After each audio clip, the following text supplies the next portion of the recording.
The pursuit for the Premier League title keeps getting a few twists and turns here and there. When we entered matchday 31, Liverpool were top on that table, but as we speak, they are second on the same table.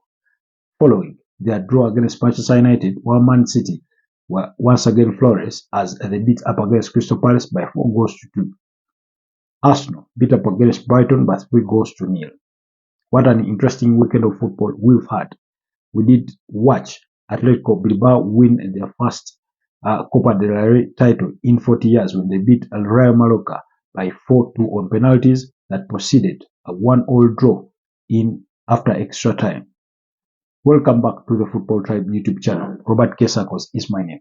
Welcome back from that wonderful weekend of football, whichever teams you did support.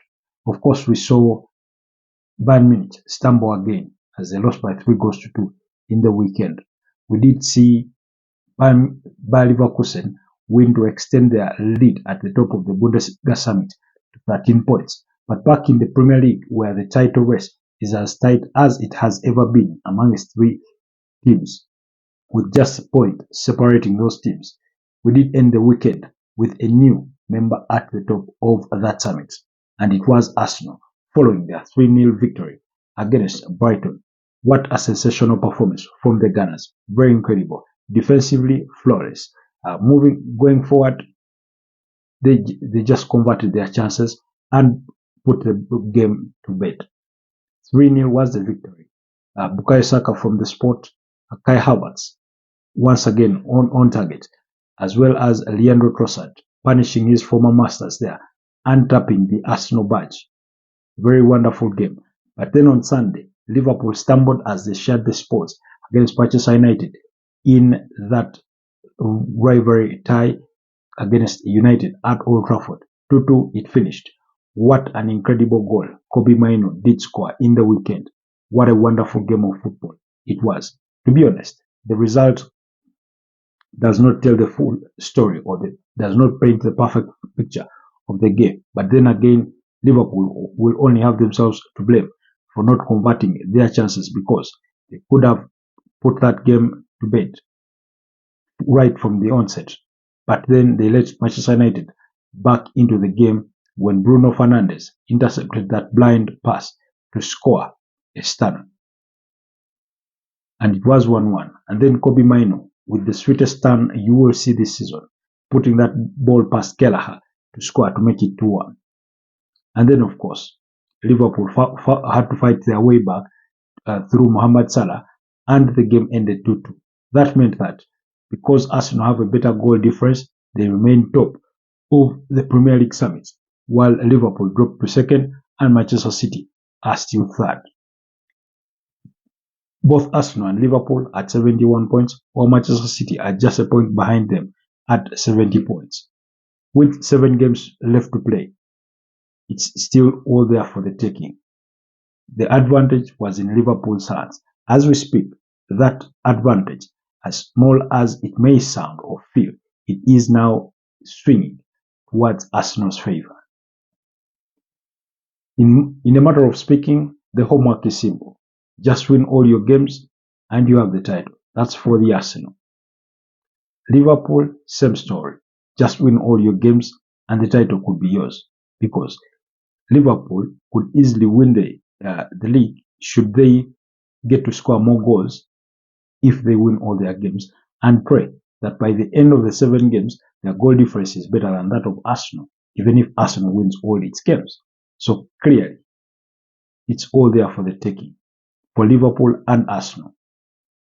I would say, if it were just between Liverpool and Arsenal, I would say it's 51 to 49% chances between the two sides. But because we do have the Manchester City in there with all their pedigree over the last 3 campaigns, having won this title consecutively, and now are seeking their 4th title, then they cannot just be dismissed, because in 1 week or in a space of a week or just a matter of days, we saw them score 8 goals. 4-1 against Aston Villa and 4-2 against Crystal Palace. Yes, they did concede those 3 goals in the process, but they were flawless. So, very interesting in the Premier League. But then Again, I would be interested in knowing what your predictions are for who do you think will carry this Premier League title at the end of the season. When the season was starting, I did predict that Arsenal would win the Premier League title. Whether they can go ahead and win it, that remains to be seen. But Liverpool and Manchester City are not going away. My predictions had predicted that Man City would finish second, while I thought Liverpool would come fourth. Well, they are far from fourth. They are in pursuit for that title. But anyway, that was it from the weekend.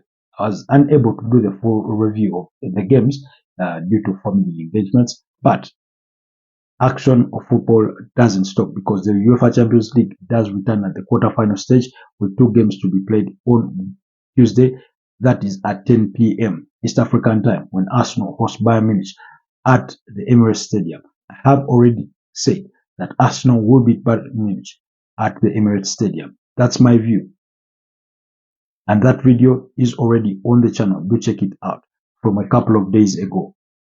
That's my thought. The other fixture will be between Real Madrid and Manchester City at the Santiago Bernabeu. Very, very entertaining football that we do expect, but also a very tough fixture for both sides. I would not be surprised if this one ended in a draw because Madrid are missing some really key players for themselves, but also it sort of seems that Manchester City are starting to get red hot. That moment in the season when they turn on that extra gear. So again, another entertaining game of football we do expect tomorrow. And then on Wednesday, of course, we'll have Atletico Madrid up against Borussia Dortmund. That's at the Wanda Metropolitano, while PSG will be at home at Parc de France against Barcelona. Both games kicking off at 10 p.m. That's the action that will be coming your way in the UEFA Champions League. So do look out for all that action of football. Perhaps at a later stage or at a later time, maybe over the weekend, we'll have a chance to sort of read deeper into the results that we did see in the weekend. We'll look at why Chelsea can not just win two games consecutively because they did share the spoils against Sheffield United in that 2-2 draw. And then, of course, Tottenham enlightened their chances of finishing in the top four when they beat up against Nottingham Forest by 3-1, while Aston Villa on the other side were busy stumbling against Brentford when they shared the spoils in a 3-3 draw. But then again, Ollie Watkins, still sensational this season. So we'll digest all that at a later stage when we do get ample time. We'll talk about the flawlessness of Arsenal's defense there. Gabriel Magalhaes and William Saliba, sensational defenders. You did see how the two defenders, how William Saliba went to celebrate with Gabriel for that block late on in the game because he really wanted to keep a clean sheet. And David Raya, I think, has 12 clean sheets to his name, but overall Arsenal has, I think, about 13 clean sheets or 14 this season. So clearly, Arsenal's form in 2024, 11 games played, 10-1, 1 drawn. That form. Maybe we'll get some bit of time and digest this. But our attention will be on the UEFA Champions League. Do let me know what you think. Those fixtures will go. For the review between Arsenal and Bayern Munich, it's already out there. For Real Madrid and Manchester City, I won't dive deep into that. But again, it is a pedigree versus the novices because Real Madrid have won the title 14 times. Manchester City have won it once, but that was last season. But also in their route to the final, they did knock out Real Madrid. So clearly, these two have history of knocking out each other. It is not going to be the first time they are meeting. Barcelona and PSG, it's not the first time they are meeting, but it is the final season for Kylian Mbappe. Clearly, he does want to make a mark. And if your dream is to go join Real Madrid in Spain, you'd be really eager to hurt Barcelona at any given opportunity. And then on the other side, Atletico Madrid with their Diego Simeone, that defensive solidity, that compactness. Although it's not the compactness of Atletico Madrid of 2011, but again, on a given day, they can bring that side to them, of themselves too. These days, a bit more fluid.